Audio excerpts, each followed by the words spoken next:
What's up and welcome back, everybody. On today's episode, we're going to be freehandling Gaboon Vipers, catching crocodiles, playing with cobras, all kinds of crazy stuff. So let's not waste any time and get straight into the video. Look at this. This is my original Nile Crocodile that I got when he was just a little hatchling, a tiny hatchling. And this guy is getting huge already. Now, he really didn't start to grow till we bring him out to this property. But ever since we bring him outside in the Florida sun and just started pumping him full of food, this guy's taking off in growth. Look at that. Happy, let him bite you. Okay. Yeah, he's damn near 6 feet or something like that. Yeah. Pushing. Yeah. Easy to see you too. Beautiful little guy. Guys, look at this. These right here are my baby alligators. Now these I've had for even less time. I got these when they were just little hatchlings. And look how big this gator is already. He's huge. This guy hasn't tried to bite me in like 8 months, so he's pretty dang tame. Look at that. He's literally like an iguana or something. You good with your fingers, huh? Yep. We're closing in on 10 minutes. You got this, brother. It requires a lot of attention to focuses of details. That's almost like freehandling. Whoa. Hey, Happy, can you hand me that hook? Sure, man. Appreciate it. All right, guys, so what we're gonna do first, we have to change the water on my 2 Gaboon Vipers. Now this female is back there in the hide.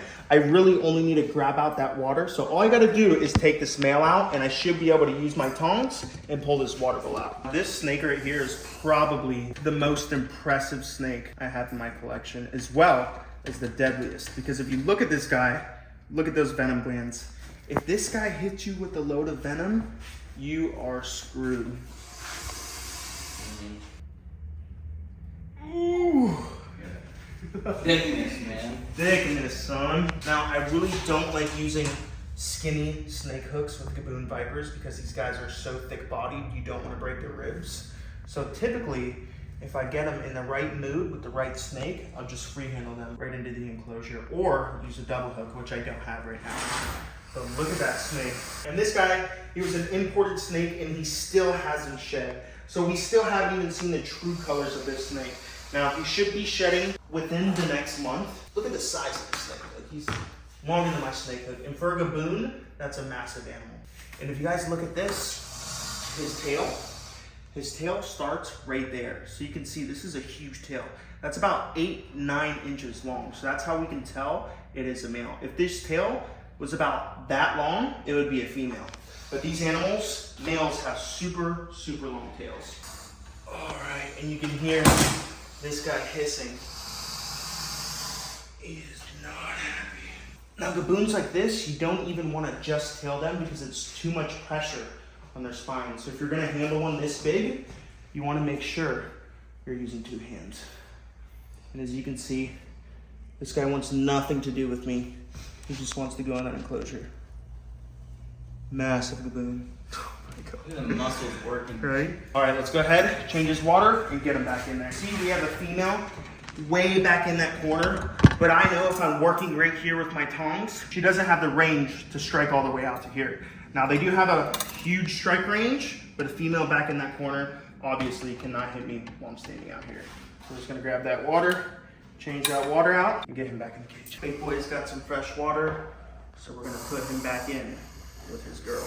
Now, hopefully one day I can breed these Gaboon Vipers, because let me tell you what, the lineage on these puppies, they gotta be massive. I don't know if it's the locality where this snake's from, or just the amount of years he's been alive, but this is one of the most impressive Gaboon Vipers I have ever seen.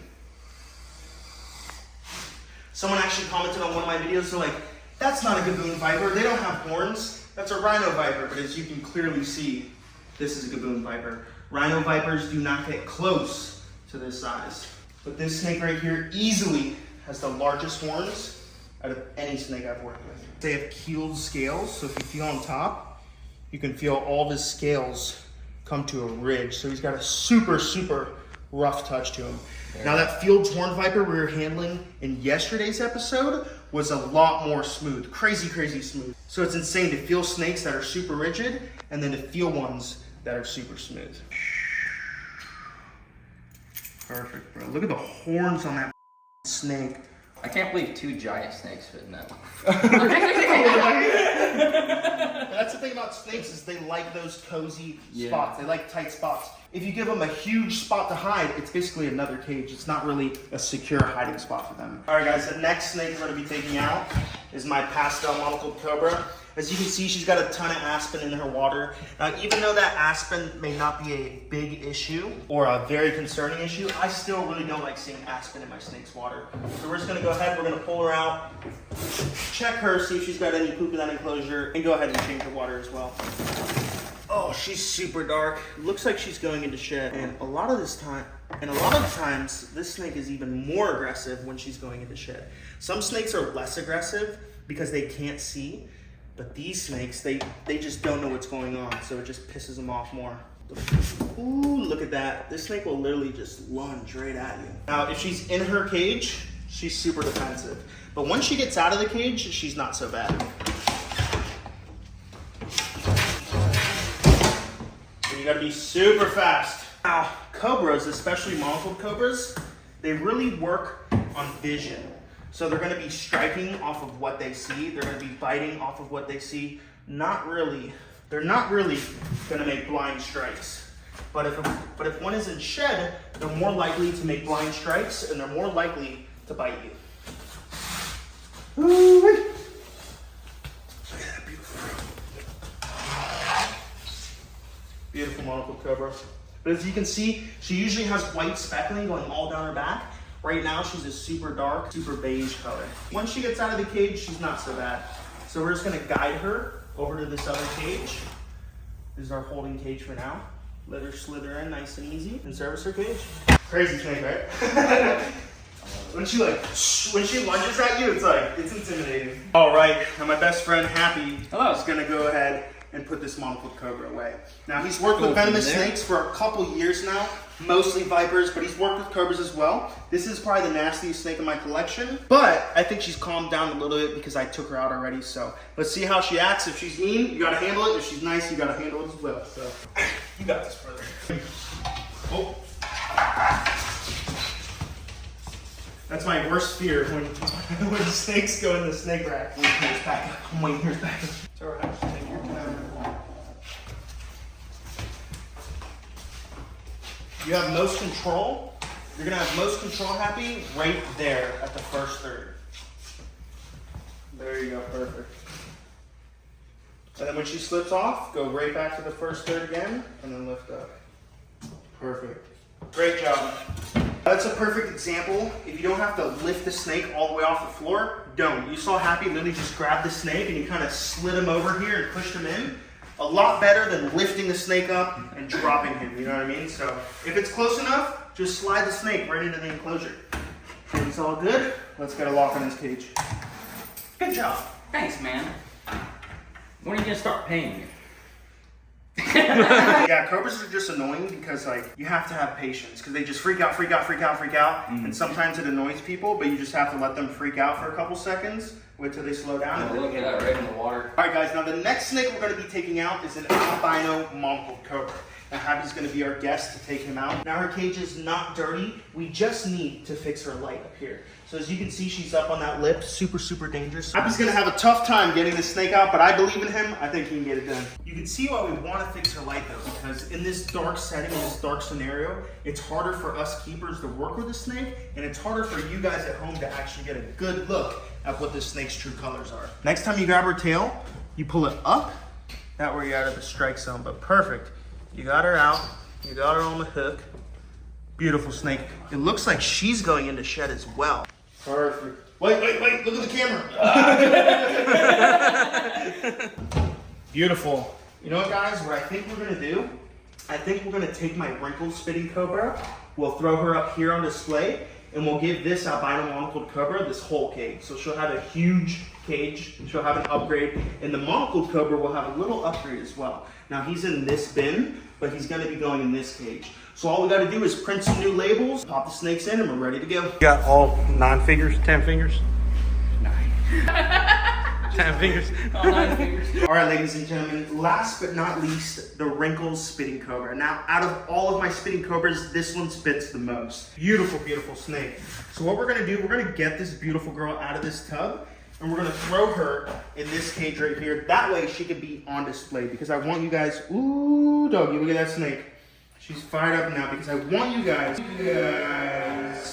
to see this snake. Now, she does a little bit of a mock spit. She'll kind of hiss and puff and won't really spit, but sometimes she will. So we have to be super, super cautious. Now, this snake is just way more fired up than the rest of my spitters. So we want to be super slow and super cautious when handling this Wrinkles Cobra. But look at her. You can see almost from her looks that she has those keeled scale patterns. Now she just looks super, super rough. And when you put your hands on this snake, she is rough. Look at that, standing up tall. As you guys can see, she actually has an old injury right there, her bottom left of her hood. She actually has what looks like to be a broken rib. Now this injury could have occurred in Africa because this is an imported animal. And when these guys import these animals, when they catch them in the wild, they're known to literally catch them with nooses and snares. So I suspect this snake was caught with a snare and one of her belly ribs was broken, but look at that snake. Beautiful. Wrinkle Spitting Cobra. Look at that. And if you're fast enough, you can get away with working with one of these. And these guys are known to inhabit the swamps of Africa. So just like the Everglades or the cypress swamps of Florida, that would be where these animals in Africa live. And it's super, super moist environment. And you can see when she strikes and opens her mouth, then she's spitting. But if she strikes and just hisses, she's not. But every time that animal opens her mouth, she's spraying venom all over this room, which is not good, because what happens is that venom aromatizes, it dries up, aromatizes, gets in the air, and actually can cause you to develop an allergic reaction. So we don't want her to spit too much, so we're just gonna get her in this bin that's full of water. We're gonna soak that hood, we're gonna soak that eye, see if we can get that eye cap off, and if not, we're gonna have to pin her and manually take it off ourselves. The Wrinkles Spitting Cobra. And that is the end of today's video. But before you guys go anywhere, please hit the post bell notification symbol, like, comment, and the most important part, subscribe to the YouTube channel. We'll see you next time.